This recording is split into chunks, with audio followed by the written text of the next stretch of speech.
मित्रों, वरिष्ठ पत्रकार विजय विनी जी से हमारी बात हो रही है। विजय विनी जी हमें बताएं कि इन दिनों या काफी दिनों से यह बार बार शिकायत आ रही है कि बिना नंबर की और ओवरलोड ट्रकें सोनभद्र से अन्य स्थानों पे आ जा रही हैं। जी जी उसके बारे में आपका क्या अनुभव है, उसे हमें बताएं। चौबे जी, पिछले लगभग 2-3 वर्षों से जी जी जब से दोबारा प्रदेश में भाजपा की सरकार बनी है, जी उसके बाद से सोनभद्र में अवैध खनन का खेल बहुत व्यापक पैमाने पर हो रहा है।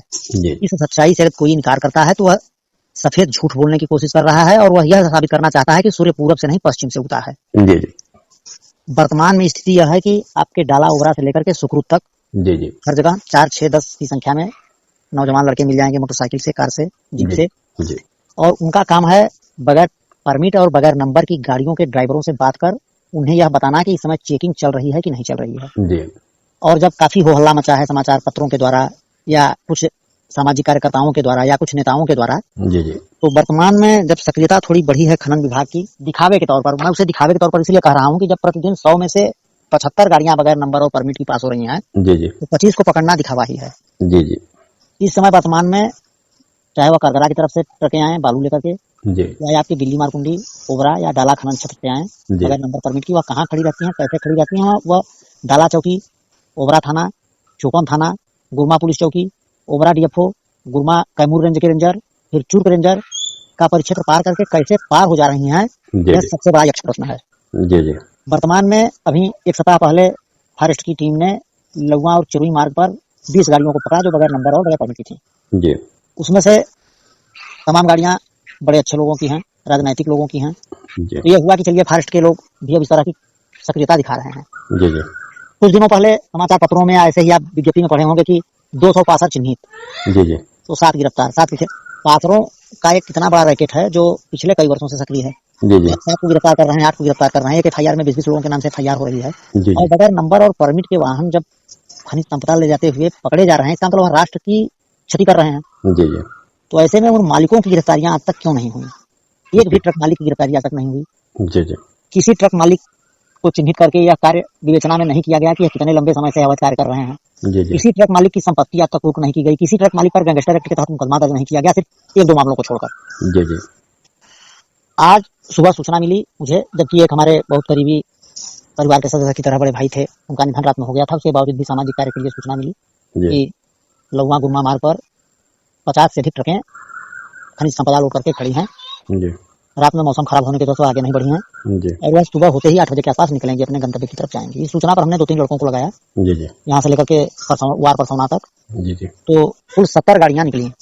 जी और जब यह बात हमने तुर्क रेंजर के नंबर पर मिलाई, तो तुर्क के जिस रेंजर साहब का नंबर था हमारे पास, उन्होंने कहा कि देखिए मुझे उस दिन जिस दिन गाड़ियां पकड़ी गई उसके बाद से मुझे हटा दिया गया है, जी मैं हाई कोर्ट में हूँ, मैं दूसरा नंबर देता हूँ, रेंजर से बात करिए। जी तो उन्होंने दूसरा नंबर दिया, रेंजर साहब से तुर्क से हमारी बात हुई, जी वो यादव जी थे। उन्होंने कहा कि मैं उस दिन पकड़ने वाली टीम में था जी और उन्होंने स्पष्ट कहा कि मैं अभी तुरंत एसडीओ साहब से बात करके, मुझे भी सूचना मिली है, मैं तुरंत जा रहा हूँ।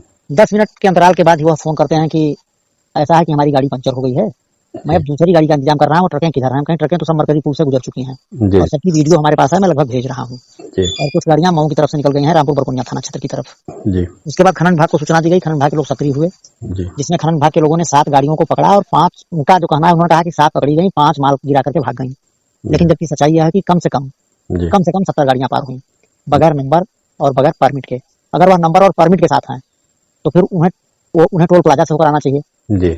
वो अगर टोल प्लाजा से होकर आएंगी तो उनकी दूरी भी मरकरी पुल तक आने के लिए कम होगी। वह गुरमा से जितना पहाड़ की चढ़ाई चढ़ते हुए लोग समझा जाते हैं, उसमें उनके डीजल की बहुत ज्यादा खपत होती है। इसका मतलब क्लियर है कि वो चोरी का माल है।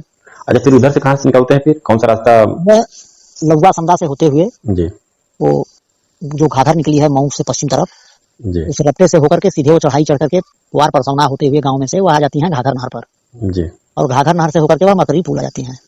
मरकरी पुल से होकर के वह जिन्हें रामगढ़ जाना है रामगढ़, जिन्हें नवगढ़ की तरफ जाना है बिल्कुल से होकर नवगढ़, जिन्हें खलियारी जाना है वो सीधे जाएंगे, बिहार तक ट्रकें जा रही हैं। जी और इस खेल में जो हमें सूचना मिली है, जी कल चुर्क वन परिसर में कतिपय वन कर्मियों के साथ कुछ मोटर मालिकों की बैठक हुई। उन लोगों ने कहा कि हम लोगों के लिए सेफ रास्ता चाहिए।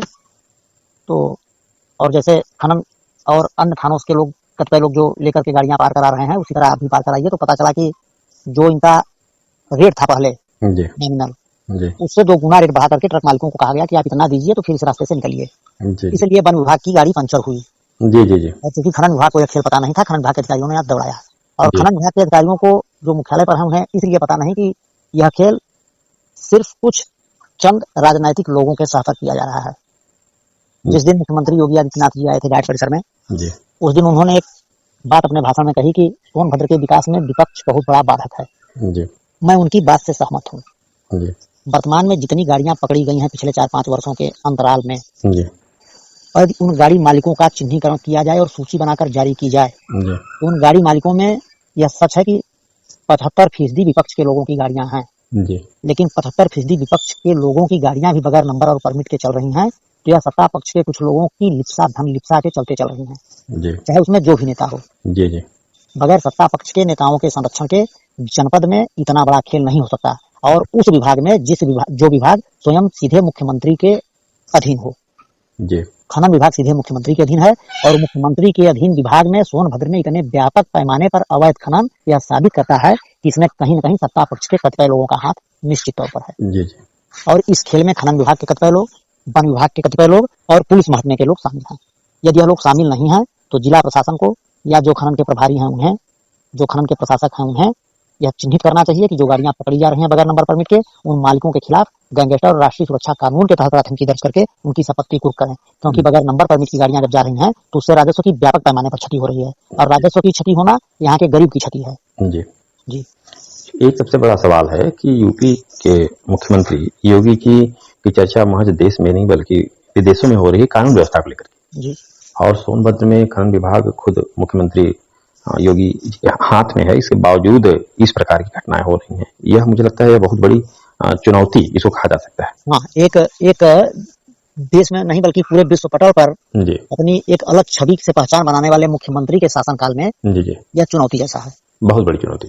जी और क्योंकि भार वाहन, बड़े वाहन, ऐसा भी नहीं कि कोई छोटी मोटी चीज है इधर से उधर चली जा रही है। जी और सरेआम चाहे वाराणसी शक्तिनगर मार्ग से या अन्य उसके जो संपर्क मार्ग हैं उनके माध्यम से, यह काफी गंभीर विषय है। जी ठीक है विजय विनीत जी ने आपने सिर्फ चौबे जी एक शब्द और, सिर्फ दक्षिणांचल से जाने वाले वाहनों की स्थिति नहीं है।